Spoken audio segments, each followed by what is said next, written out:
আলহামদুলিল্লাহ, আল্লাহ আমাদের কবুল করছে থেকে নবীর দেশে আসতে পারছি, যেখানে ইসলামের সূত্রপাত হয়েছিল। কাবা শরীফ তপ করছি, ইনশাআল্লাহ সৌদিতে প্রথম ফল খাচ্ছি। আমাদের মোয়াল্লিম সাহেব আব্দুল আলিম ভাই, আমাদের মানিকগঞ্জ জেলা, বাংলাদেশ। এই তো আমাদের আব্দুল কলিম সাহেব, পিয়ারপুর বাড়ি, গোবিন্দগঞ্জ গাইবান্ধা। আতাউর ভাই, আর আমাকে তো সবাই চেনে নি। এখানে আছে সানোয়ার ভাই, বেউলগ্রাম বাড়ি।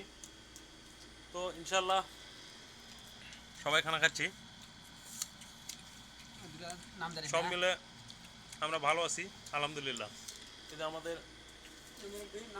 হাজি আব্দুর রাজ্জাক ভাই, উনি আর আগেও আসছিলেন অনেক আগে। এই যে নেমারপাড়া দিঘিরহাট নেমারপাড়া না, ওখানকার মোহাম্মদ আলী সাহেব, উনিও ভালো মানুষ। সবাই একসাথে খানা খাচ্ছি, খুব ভালো লাগছে।